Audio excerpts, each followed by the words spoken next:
Let's now shift our attention to the other big story that we are tracking on WION, and this, of course, is a pretty big story that we've been tracking, where Pakistan has now turned to its all-weather friend China to raise the issue of Kashmir yet again. The Pakistani Prime Minister Imran Khan, interestingly, has held talks with the Chinese President Xi Jinping on the last day of his 4-day tour to China to discuss a host of different issues concerning the two sides. And instead, what is interesting is that apart from many issues that the two allies have discussed, they've also chosen to highlight the issue of Kashmir. Now, China has called for a resolution for the issue of Kashmir, and it has said that it is opposed to any unilateral action that could complicate the situation. And China's remarks have come after the Pakistani side briefed China on the latest developments in Kashmir. In 2019, Beijing had voiced its opposition to India's reorganization of the erstwhile state of Jammu and Kashmir and the creation of a new union territory of Ladakh. And China had described the creation of the union territory of Ladakh by the Indian government as a case of unilateral action. Now, India in the past has repeatedly rejected references made to Jammu and Kashmir by China and Pakistan's joint statements. The government of India has also asserted that the union territory of Jammu and Kashmir and also Ladakh have been and will always remain an integral and indeed an inalienable part of Indian territory. Now, Imran Khan, remember, has raised the issue of Jammu and Kashmir several times in the past. He's done this in the United Nations as well, where Pakistan has used many of the platforms provided by the United Nations to propagate what its ideas have been on the Kashmir issue.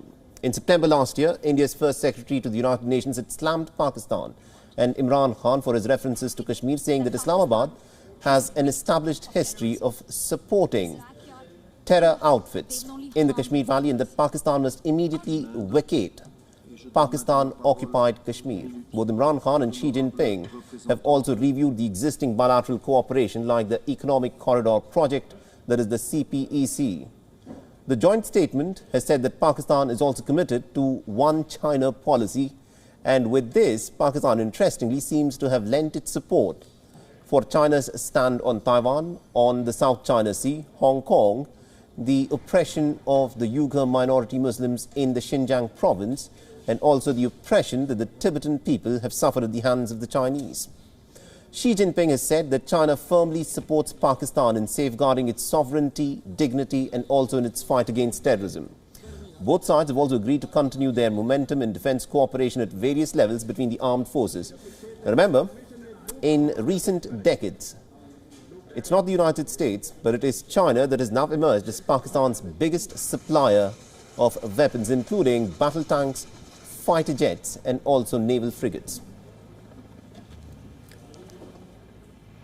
And WION's Siddhant Zabel has been tracking this story pretty closely for us and has sent us this report. Listen in. Now, over the weekend, Pakistani Prime Minister Imran Khan was on a visit to Beijing. He was present there at the opening ceremony of the controversial Winter Olympics. Now, we know that after the meeting between the Pakistani Prime Minister Imran Khan and the Chinese President Xi Jinping, there was a joint statement that mentioned Kashmir. Well, this is not for the first time that there is such kind of mention by a Pakistan-China joint statement. In the past as well, there have been mentions, and India has strongly reacted to this this time as well. We can see some kind of reaction from New Delhi, but Pakistan and China have been working together in various fronts, whether it is diplomacy, military, or, of course, infrastructure. We know that China is building the massive China-Pakistan economic corridor that passes through Pakistan-occupied Kashmir.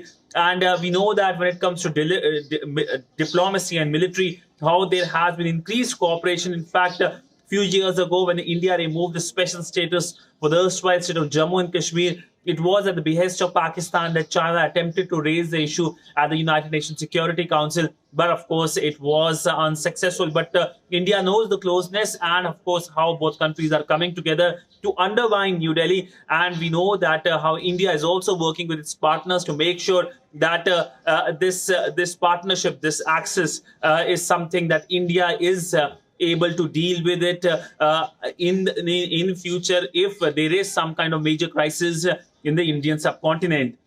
With video journalist Neeraj Patel, Siddhant Sibal for WION in New Delhi.